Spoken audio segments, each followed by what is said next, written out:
Hi guys, I'm here today with yet another pastured poultry video with a slightly different setup, would you believe it?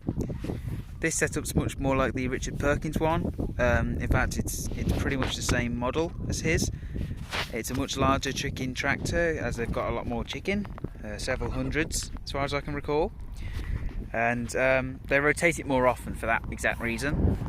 It's got electrified fencing here, and yeah, they're rotated every 2 or 3 days, and the egg collection is there, and it's quite easy to access.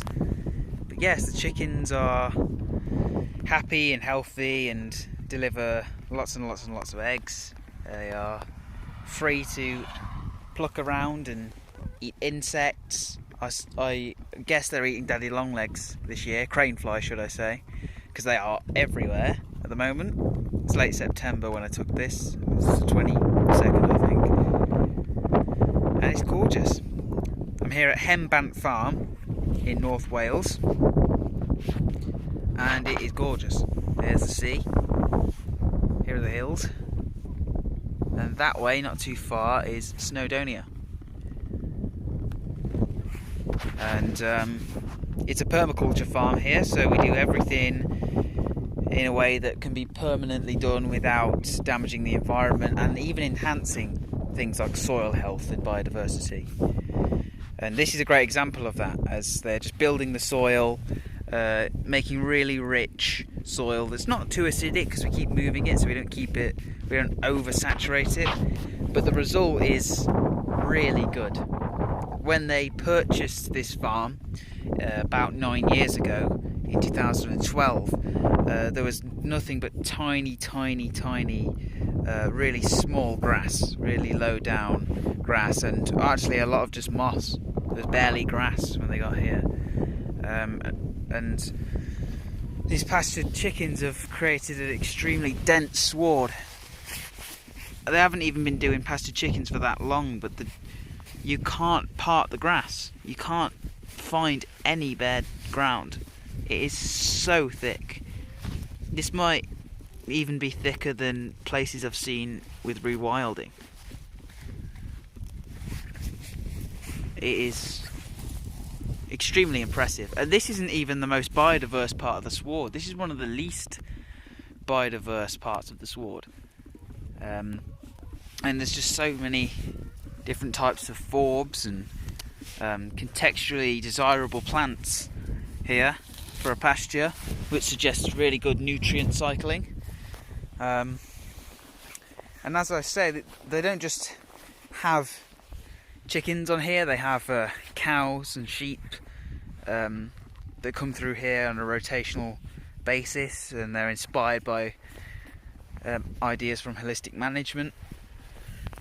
But yeah, the sward here as a result is just fantastic, and it really does say something for the soil carbon that's being built below as a result of this nature replicating system of animals on the move, herding and on the move, and the chickens following the animals. The cows is kind of like the birds, flocks of birds following animals, eating their dung, or eating the insects from the animal dung and things like this.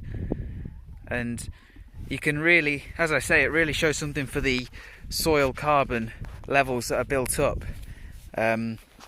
because a big problem with the discussion around livestock and sustainability is the idea of the point of land use.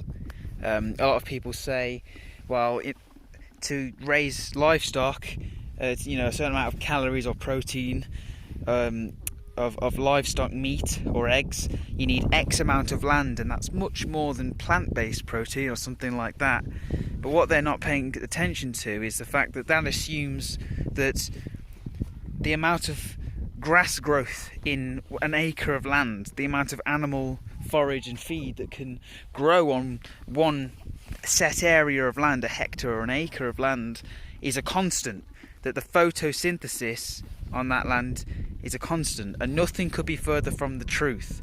because when you move animals like this, the grass per inch and the amount of growing seasons you get per year drastically increase, which thus not only increases the soil carbon that's built up and absorbed and sequestered via the boosted photosynthetic processes, but also means you can feed more animals per acre.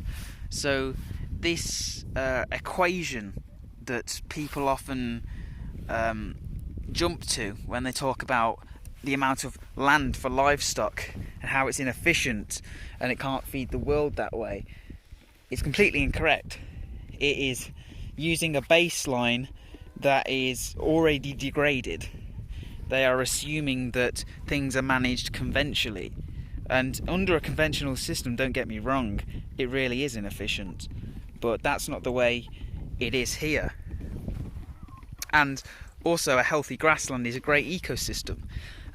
So when people talk about how much land livestock uses, they're not taking into account the fact that if you manage them properly, they are maintaining and improving a healthy grassland ecosystem, which is part of the ecosystem here in Britain. We do have grasslands, we're not just a forested country. So this idea that that land is used up by livestock rather than shared with animals, wild animals, and actually helpful to wild animals and boosting biodiversity is something that the advocates of abolishing meat and animal agriculture are really not paying enough attention to. I do apologise, this video has almost turned into something of a rant, but I just thought I'd share a way of doing things better, and